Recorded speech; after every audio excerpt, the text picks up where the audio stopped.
Hey guys, welcome to selection classes. आज हम लोग जो है 5 जनवरी की करंट अफेयर के ऊपर डिस्कशन करने वाले हैं। ये करंट अफेयर जितने भी गवर्नमेंट एग्जाम्स हैं सभी के लिए बहुत ही ज़्यादा यूज़फुल रहने वाली है। यदि आप चैनल पर नए हैं तो चैनल को सब्सक्राइब जरूर कर लें और बेल आइकन प्रेस कर दें, जिससे क्या हो कि आपको रेगुलर नोटिफिकेशन मिलते रहें। तो चलिए स्टार्ट करते हैं फर्स्ट क्वेश्चन आज का। विश्व स्तर पर विश्व ब्रेल दिवस कब मनाया जाता है? तो आंसर है इसका 4 जनवरी को। ठीक है, विश्व ब्रेल दिवस कब मनाते हैं? 4 जनवरी को मनाते हैं। दृष्टिबाधित लोगों के लिए ब्रेल लिपि को विकसित करने वाले लुइस ब्रेल की जयंती को जो है चिन्हित करने के लिए दिवस मनाया जाता है। लुई ब्रेल का जो जन्म हुआ फ्रांस के कुपवरे में हुआ 4 जनवरी 1809 को। तो याद रखिए कहाँ हुआ था? फ्रांस के कुपवरे में हुआ था।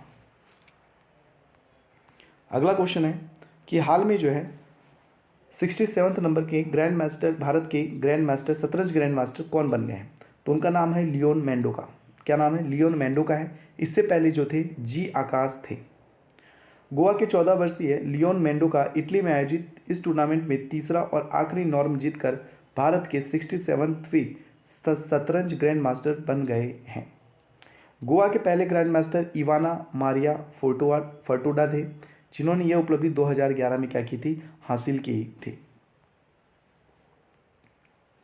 जनवरी 2023 तक 3 वर्षों की अवधि के लिए IUCN international union for conservation of nature ने एपीएपी यानी एशिया प्रोटेक्टेड एरियाज पार्टनरशिप का संयुक्त अध्यक्ष किसे चुना है?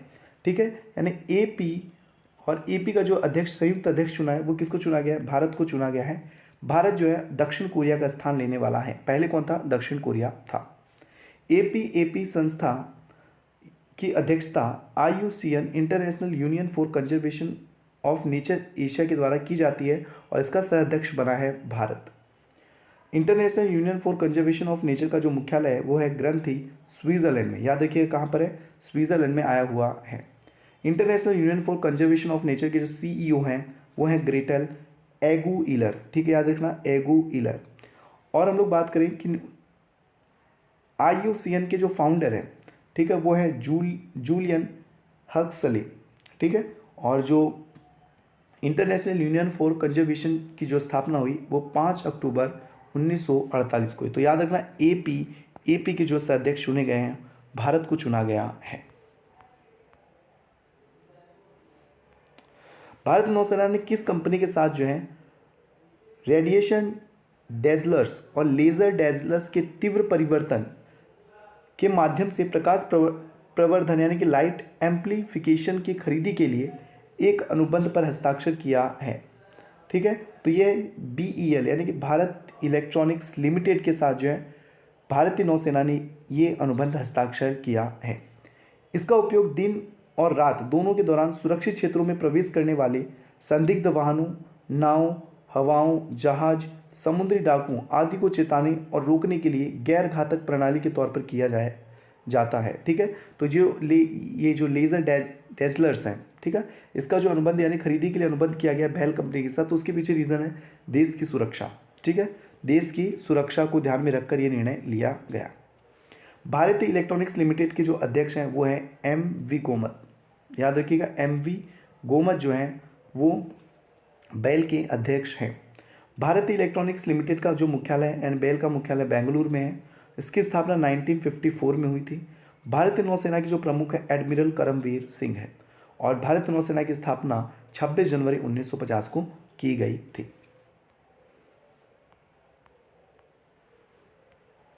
आईयूसी का पूरा नाम क्या है जो हाल में ही खबरों में काफ़ी ज़्यादा चर्चा में रहा है?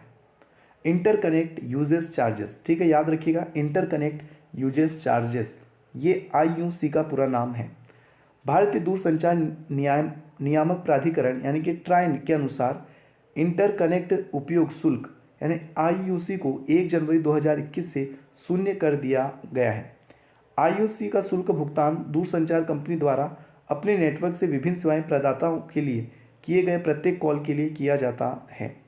ठीक है, जो मतलब कॉल के ऊपर जो आईयूसी करके जो चार्जेस लगते थे उसको ट्राई यानी telecom regulatory authority of India ने क्या कर दिया है? हटा दिया है। इस कदम से पहले दूरसंचार कंपनियां आईयूसी के रूप में प्रति मिनट 6 पैसे का भुगतान कर रही थी। कृषि के नवाचार को बढ़ावा देने के लिए यानी इनोवेशन को बढ़ावा देने के लिए कृषि मंत्रालय द्वारा शुरू किए गए ऑनलाइन कार्यक्रम का नाम क्या है?